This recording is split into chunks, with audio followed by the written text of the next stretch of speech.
वो पार्टी रात के अंधेरे में जाकर के मिलती है, खुलेआम बात नहीं करती, खुलेआम ऐलान नहीं करती कि हम इनके साथ हैं। मोहित जी, ऐसा आपको किसने कहा कि रात के अंधेरे में मुलाकात होती है? हम तो बेबाकी से दिन में मुलाकात करते हैं। नमस्कार, मैं संजय सनम यूट्यूब के सभी व्यूवर्स का हृदय से अभिवादन। व्यूवर्स, आज आपको एक ऐसी युवा शख्सियत से मिला रहा हूं जो न सिर्फ जिसने शिक्षा के क्षेत्र में एक ऊंचा मुकाम हासिल किया है, बल्कि शिक्षा के साथ साथ उद्योग के क्षेत्र में,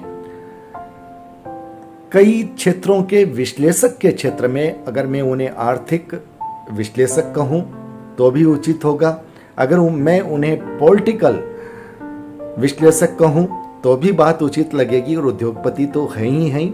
और ये जितने भी आप तस्वीरों में ये देख रहे हैं मोमेंटो, इस बात के प्रतीक हैं कि ये शख्सियत सामाजिक क्षेत्र में भी विशेष रूप से अग्रसर रही है और अपनी प्रतिभा का उपयोग समाज को दे रही है। ये इनकी डिग्रियां हैं। और अब मैं आपको उस शख्सियत से सीधे से मुलाकात करवाता हूं। मेरे सामने है मोहित अग्रवाल जी, जो कि सीए हैं, डॉक्टर हैं, सीए डॉक्टर मोहित अग्रवाल, आर्थिक विश्लेषक, राजनीतिक विश्लेषक। और एक बात और आपसे मैं साझा करना चाहूंगा कि ये कहीं ना कहीं बीजेपी के थिंक टैंक में भी अपना वजूद रखते हैं। तो बहुत बहुत स्वागत Mohit ji. Thank you so much. Digital first news में आपका बहुत बहुत स्वागत है।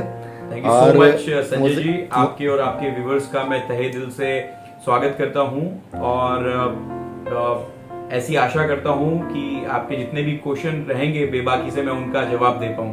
Thank you so much. तो व्यूवर्स, ये है ना कि हाथ अंगन को कारसी क्या और पढ़े लिखे को फारसी क्या। आवाज से ही आपको परिचय मिल गया होगा कि व्यक्ति में कॉन्फिडेंस कितना है और कितनी बुलंद आवाज है।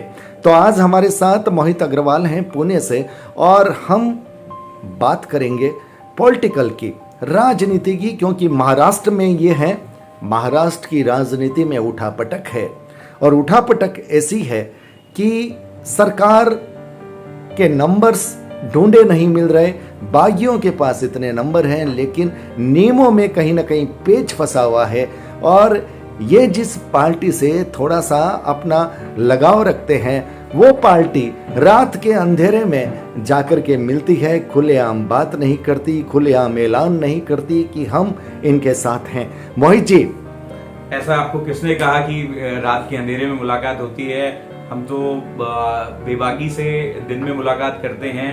और मैं पूरी जनता को ये बताना चाहूँगा कि कोई भी व्यक्ति इस देश में, इस प्रदेश में, अगर अपने पास में बहुमत रखता हो, अपने पास में जी वो काबिलियत रखता हो, और जब आवाम द्वारा चुने गए एमएलए आवाम द्वारा अपने आप को उस मुकाम पे पहुंचाने वाले एमएलए, अगर उनको कोई दरकिनार करे तो ये उनका मौलिक भौतिक अधिकार बनता है कि वो अपना नेता रीडिसाइड कर सकते हैं।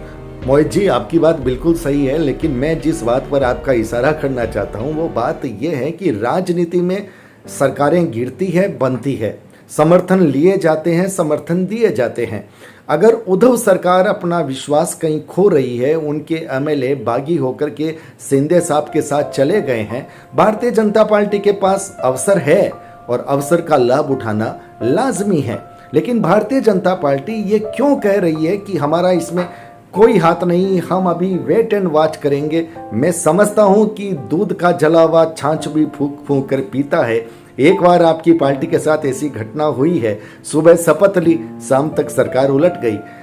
लेकिन अब जितनी देर भाजपा कर रही है, क्या वो आपको नुकसान नहीं लग रहा? संजय जी, आपका क्वेश्चन 3 पोर्शन में बंधा हुआ है। मैं 1 बाय 1 जवाब देने की कोशिश करता हूँ।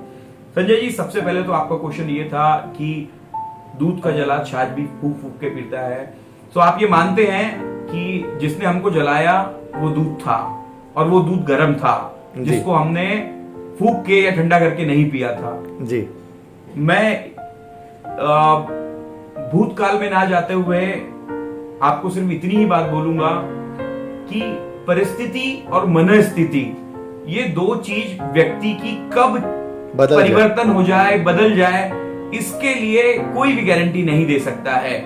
उनकी मनस्थिति जब हमसे बात हुई थी या फिर जब पार्टी से बात हुई थी उस समय और कुछ थी, बाद में नहीं, वो तो मोहित जी, मैं आपकी बात समझता हूँ, वो तो बात बिल्कुल सही है कि उनकी परिस्थिति मनस्थिति बदली।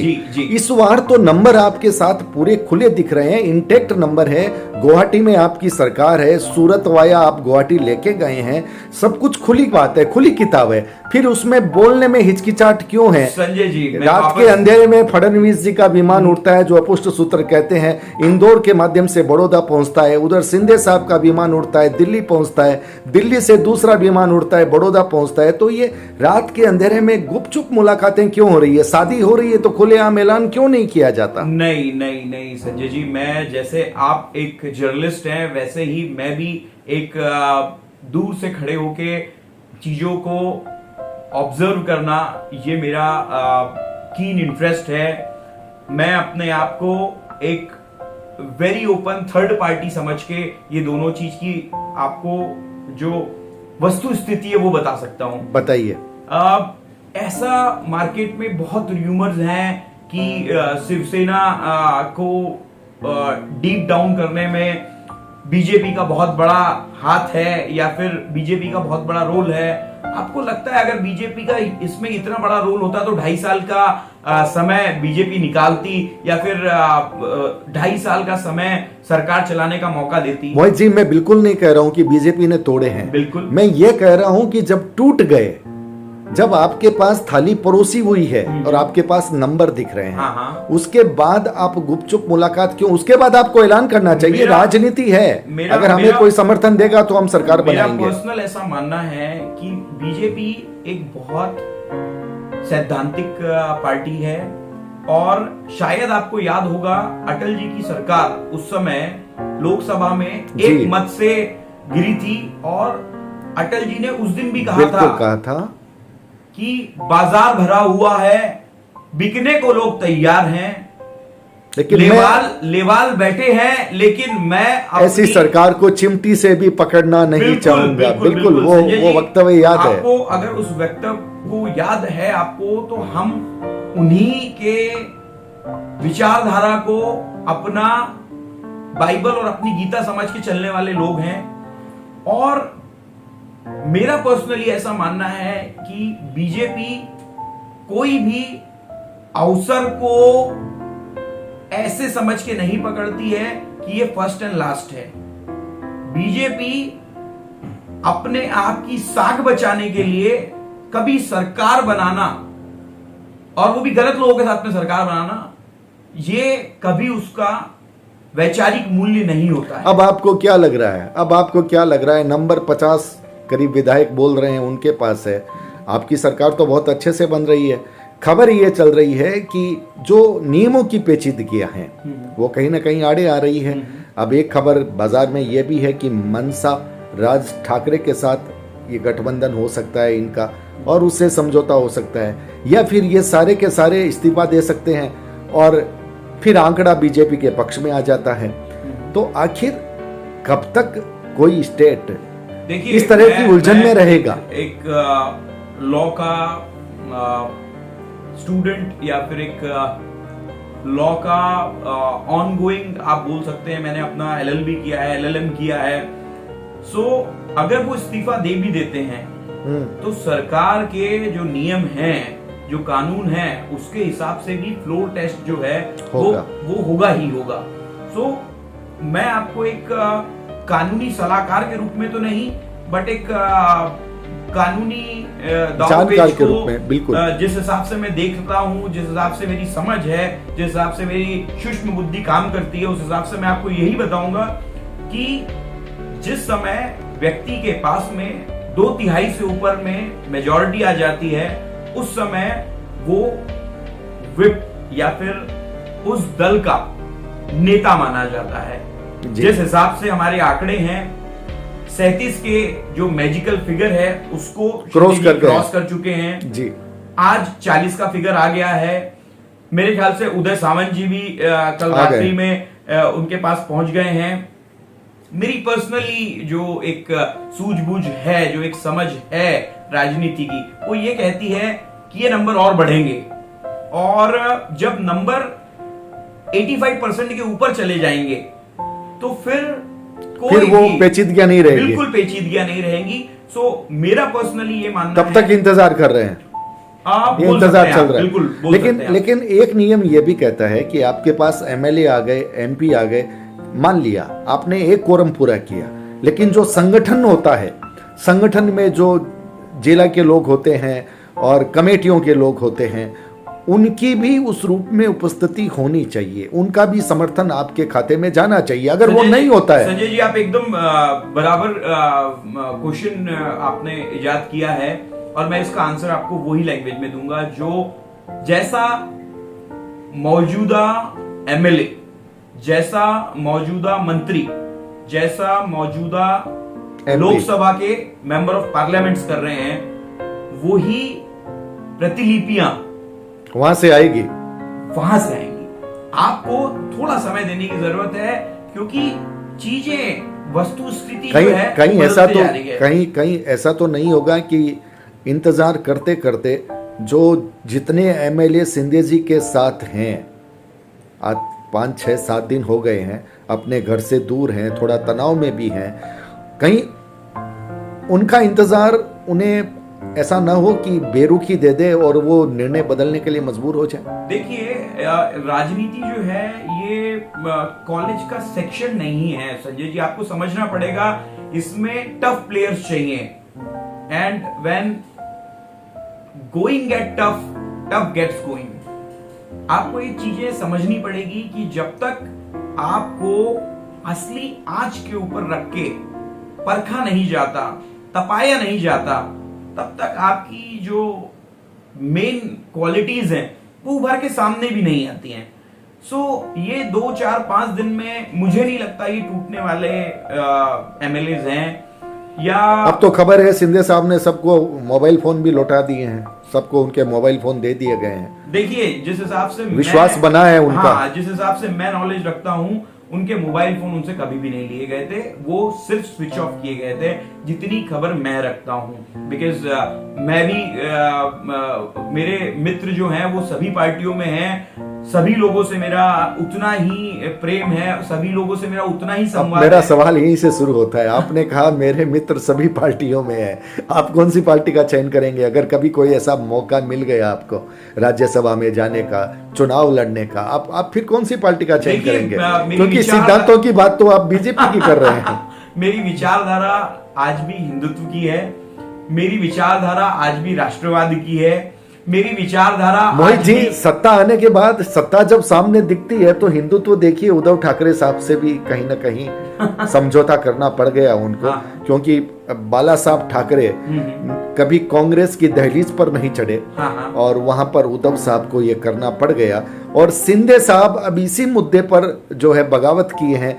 हमारे पास जब पब्लिक से हम बात करते हैं तो एक सवाल बनता है पब्लिक का कि सिंधे साहब का जो मुद्दा है वो तो वाजिब है, लेकिन दवा लाते लाते इतनी देर क्यों कर दी? 2.5 साल सत्ता का सुख भोग लिया, अब इन्हें याद आया हिंदुत्व, अब नहीं, इन्हें पता नहीं, चला। देखिए, आपके संजय जी क्वेश्चन में ही आपका आंसर छुपा हुआ है। हर खामियाजे की एक सजा होती है, हर गलती का एक खामियाजा होता है, और हर खामियाजे की एक सजा होती है। आप देखिए 54 साल की राजनीति, 54 साल की धरोहर कैसे एक 10 दिन के अंदर पत्तों के महल के जैसे ढह गई, या रेत के महल के जैसे ढह गई।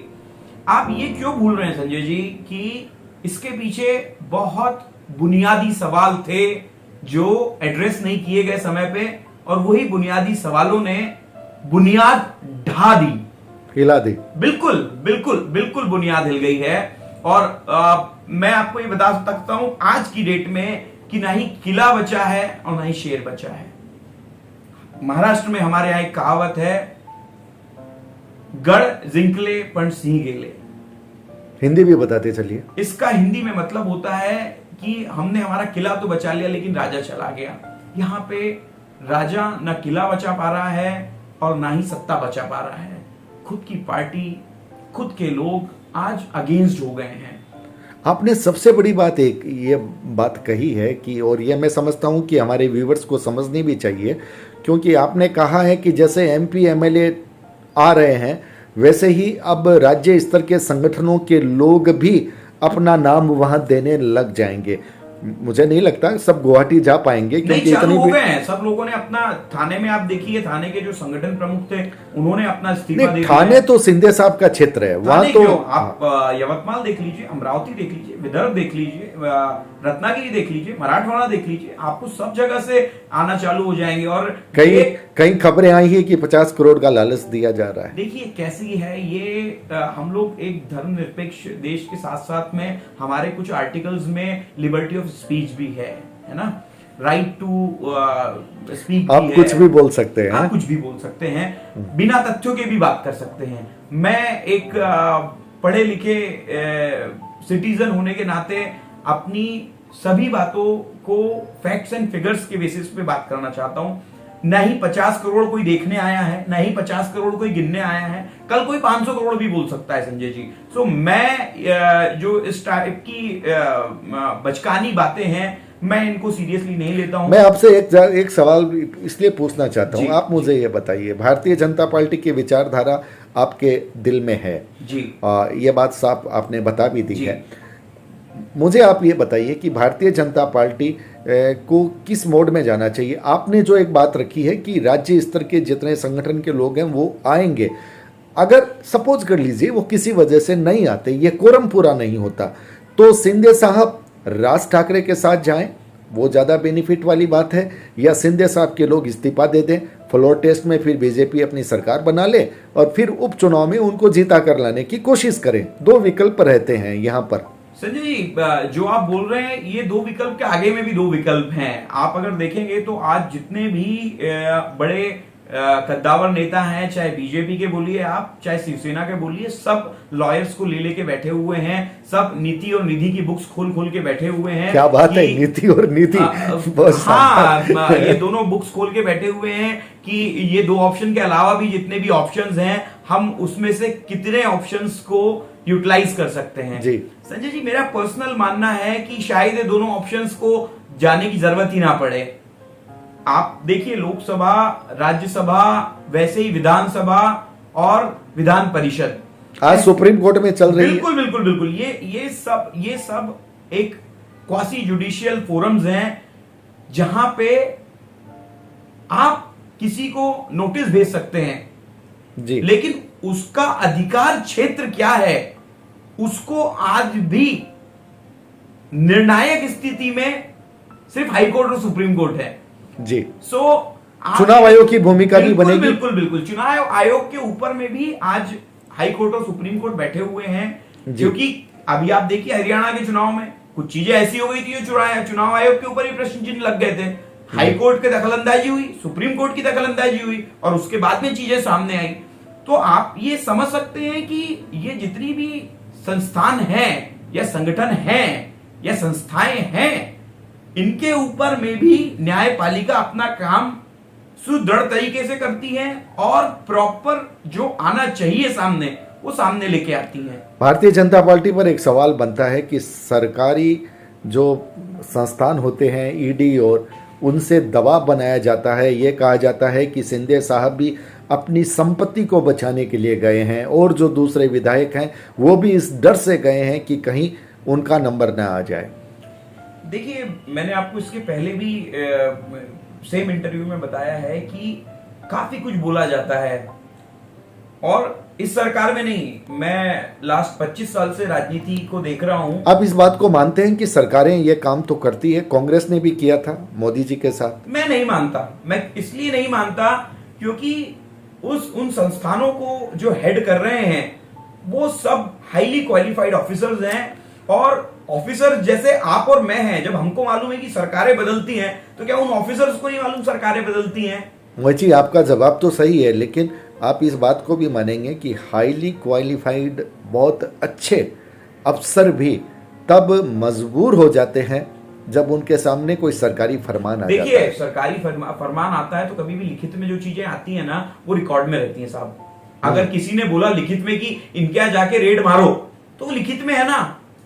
उसमें आप फिर ये कैसे बोल सकते हैं कि आपने एजेंसियों का दुरुपयोग किया? अरे लिखित में है। कोई चीज का अगर आधारभूत चीजें हैं उसके बैकिंग करने के लिए, तो आप उसको ये कैसे बोल रहे हैं कि ये असंवैधानिक है?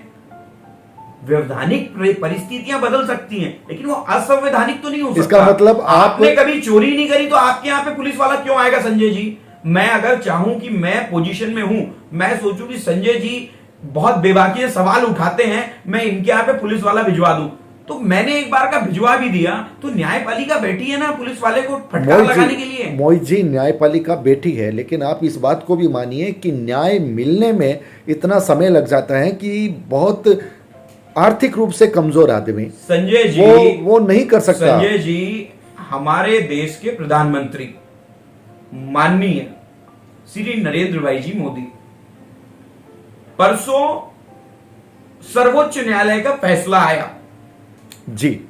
उस फैसले के बाद तीस्ता सीतलवाड़ जी, साथ में पुलिस अधिकारी ऑफिसर भट्ट साहब, उनका 20 साल पुराना किया हुआ कृत्य, जी, उनके कांग्रेस के साथ में संबंध, उनको मिली हुई त्रुटियां, उनके एनजीओस को मिले हुए करोड़ों रुपए के फंड, उनको भारत का सर्वोच्च नागरिक सम्मान या फिर चौथे नंबर का सर्वोच्च नागरिक सम्मान, उसके अलावा और 50 चीजें क्या दर्शाती हैं? मैं इस बात को मानता हूं, और लेकिन उसके बाद भी ये मोदी जी का मामला था। मोदी जी सक्षम है, हर कोई आदमी तो नहीं लड़ पाएगा ना मोदी जी। मैं आपको इस बात के लिए ना प्राचीन काल में लेके जाता हूं। रामायण में राम जो है वो राजा बन के कभी भी नहीं लड़े रावण से, वो एक जनसाधारण जन सामान्य बन के लड़े। उन्होंने कभी अपनी चित्रांगिनी सेना को नहीं बुलाया, उन्होंने किसका मदद ली? मोहित जी, आज की राजनीति के परिदृश्य में राम का उदाहरण उचित नहीं लगेगा। राम राज्य नहीं है साहब। बहुत सारी ऐसी घटनाएं सभी दलों में मिलती है। मैं सिर्फ भारतीय जनता पार्टी के लिए सवाल नहीं कर रहा हूं। मैं जब ये बात सरकारी एजेंसियों के दुरुपयोग की बात जब भारतीय जनता पार्टी के लिए कर रहा हूं, तो मैं वही बात मोदी जी के साथ जो घटना उस वक्त कितने साल तक हुई, वहां पर भी प्रश्न है। तो सबसे बड़ी बात है कि जिसकी सरकार, जिसके हाथ में लाठी, उसकी भैंस हो जाती है। फिर हमारे राजस्थान की कहावत है, राजस्थान से आपका भी कहीं ना कहीं नाता है, तो आप इस बात को समझते हैं। मेरा एक सवाल अब मुझे ये बताइए, इस महाराष्ट्र के प्रकरण में मैं इस बात को कंक्लूड करता हूं। मुझे ये बताइए कि आपको क्या लगता है, क्या भारतीय जनता पार्टी की सरकार बन जाएगी? बिल्कुल बनना चाहिए। आज की कंडीशन देखते हुए तो मैं आपको बिल्कुल बोल सकता हूं कि भारतीय जनता पार्टी में भी वीक्स टाइम। एक केंद्रीय मंत्री ने कहा है कि सिर्फ 2-3 दिन की ये हम विपक्ष में बैठेंगे, उसके बाद हम सरकार में बैठेंगे। मेरी बहुत बहुत शुभकामनाएं। नहीं, शुभकामना तो सब दे देंगे। हाँ। आपको क्या लग रहा है? मेरा पर्सनली मानना है कि सरकार बन भी रही है और बनानी भी चाहिए, बिकॉज महाराष्ट्र की जनता को आज एक सुदृढ़ सरकार की बहुत ज्यादा जरूरत है, बहुत ज्यादा जरूरत है। और नेतृत्व भारतीय जनता पार्टी का, नेतृत्व सेंट्रल का, नेतृत्व स्टेट का, राष्ट्रवाद के ऊपर, हिंदुत्व के ऊपर जब होगा, तो मेरा पर्सनल ऐसा मानना है कि हर एक चीज में ग्रोथ और डेवलपमेंट दिखेगा। शिंदे जी का एक बयान है कि हमारे साथ महाशक्ति खड़ी है। वो नाम तो नहीं ले रहे हैं, बोला डरने की बात नहीं है। अपने विधायकों से कह रहे थे कि आपको किसी को डरने की बात नहीं है, हमारे साथ एक राष्ट्रीय महाशक्ति हमारे साथ खड़ी है। बिल्कुल बराबर बात है। हम लोग हिंदू राष्ट्र में ऐसा बोलते हैं कि हर मानव के पीछे में एक महान शक्ति है। उस महान शक्ति का नाम आप तो बता दीजिए, लोग तो वैसे जान गए। मैं सेम चीज आपको बोल रहा हूँ, ईश्वर का नाम नहीं होता, ईश्वर के सिर्फ दर्शन होते हैं। आप मतलब पार्टी को ईश्वर बना दिए? नहीं, मैं पार्टी को ईश्वर नहीं, मैं उसी परिकल्पना को सार्थक करने की कोशिश कर रहा हूं जिसमें तुलसीदास और वाल्मीकि ने लिखा है। कलयुग में आप रामायण और तुलसीदास जी को क्यों ला रहे हैं आज की आज स्थिति के में? परिवेश में लाना बहुत जरूरी है।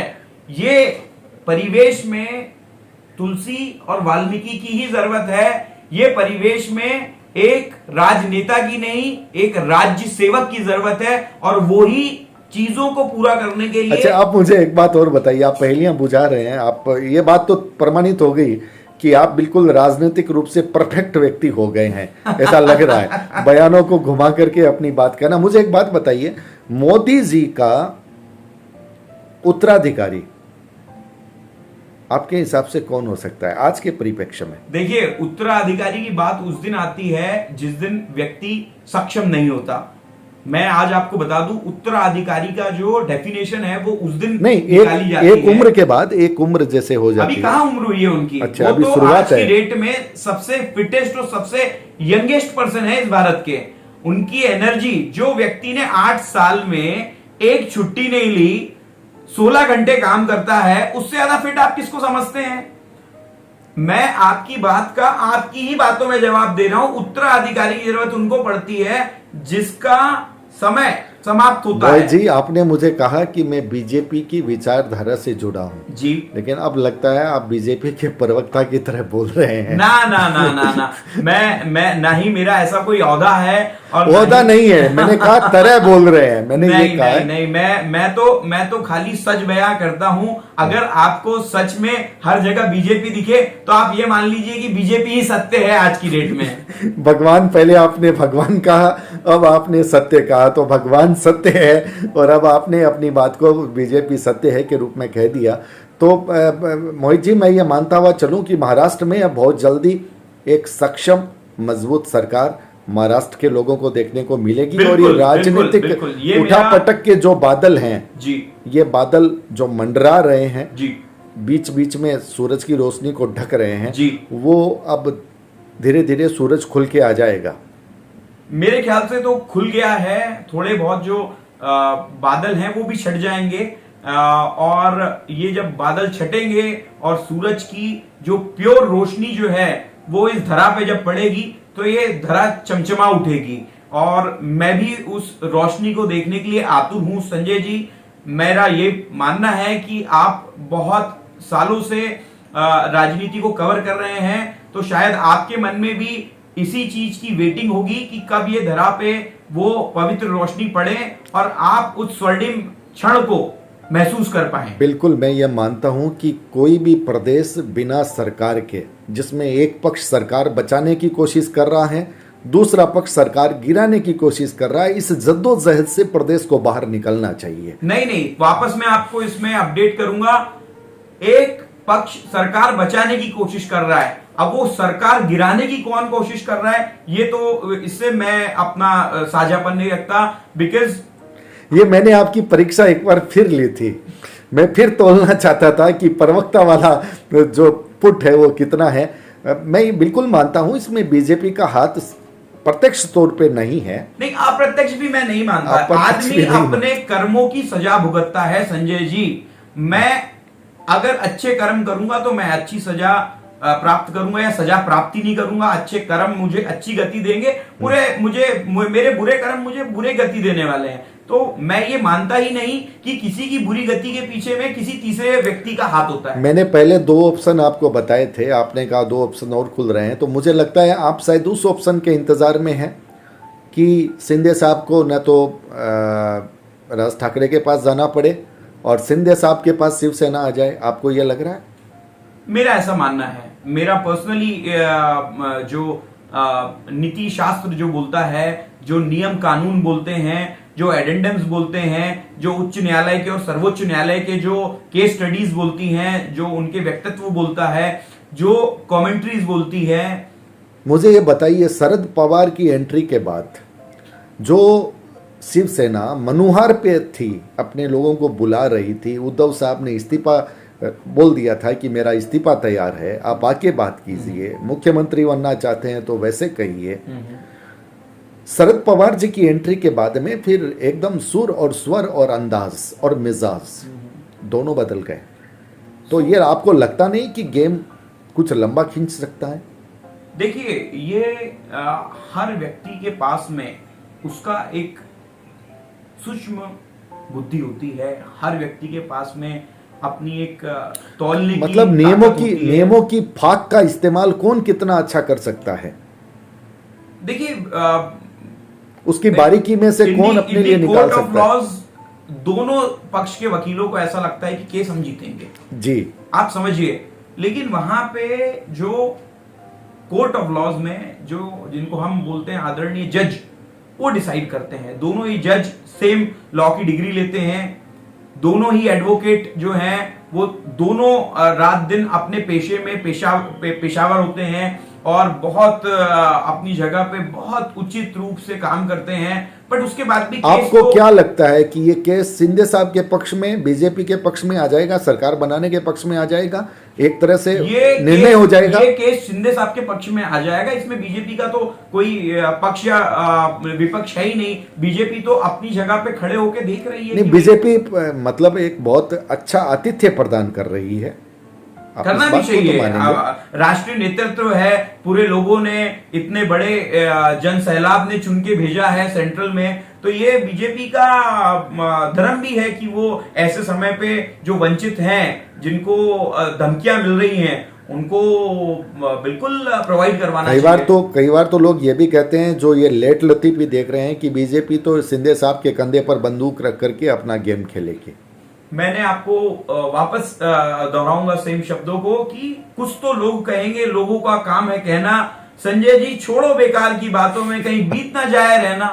तो ये जो लोग कह रहे हैं कि इसके कंधे में इसकी बंदूक और उसके, देखिए यहाँ पे सभी परिपक्व खिलाड़ी हैं। किसी का कंधा इतना मजबूत नहीं है और ना ही किसी की बंदूकें इतनी पहनी कि कोई अपना कंधा दे दे या कोई अपनी बंदूकें रखवा ले। यहाँ पे हर आदमी के पास खुद का कंधा है और हर आदमी के पास में खुद की बंदूकें हैं। सो यहाँ पे किसी आदमी को किसी के कंधे की जरूरत नहीं है और किसी आदमी को किसी की बंदूक की जरूरत नहीं है। सभी परिपक्व हैं अपनी अपनी जगह पे। चलिए मोहित अग्रवाल जी, बहुत अच्छा लगा। आर्थिक विश्लेषक आप हैं, राजनीतिक विश्लेषक के रूप में हम आपसे साक्षात्कार ले रहे थे। साक्षात्कार शुरू तो वैसे ही हुआ, चलते चलते आप बीजेपी के प्रवक्ता की तरह मुझे तो लगने लगे। अब हमारे व्यूवर्स इस बात को तय करेंगे कि एक विश्लेषक बोल रहा था या पार्टी का प्रवक्ता जैसा व्यक्ति कोई बोल रहा था, जो पार्टी को डिफेंड कर रहा था, पार्टी के लिए जो सवाल आ रहे थे उससे बचाने की कोशिश कर रहा था, बड़ी सूझबूझ के साथ कर रहा था। इस बात की हम निश्चित रूप से सराहना करेंगे। आप हमारे साथ जुड़े, इसके लिए आपका बहुत बहुत आभार। व्यूवर्स, महाराष्ट्र की एक शख्सियत है और युवा, अब बड़े अजीज दिल हैं, ये आप कह सकते हैं, बड़े विनम्र व्यक्तित्व हैं और कम उम्र में ऊंचे पायदान पर जिसने कदम रख लिया और उसी विनम्रता के साथ लोगों से जुड़ रहे हैं। कई क्षेत्रों का अनुभव है, बहुमुखी प्रतिभा के धनी है, कह सकते हैं। माँ सरस्वती, माँ लक्ष्मी दोनों की कृपा प्राप्त है और जब पॉलिटिक्स साथ में जुड़ जाती है तो शक्ति भी साथ में, पावर भी साथ में आ जाता है। तो ये थे मोहित अग्रवाल जी। वीडियो को लाइक कीजिएगा, शेयर कीजिएगा, चैनल पर अगर नए आए हैं तो सब्सक्राइब करना मत भूलिएगा। मोहित जी, आपका बहुत बहुत आभार हमारे साथ जुड़ने के लिए। Thank you so much, Sanjay ji, for giving your important time. Thank you so much. बहुत बहुत आभार, नमस्कार।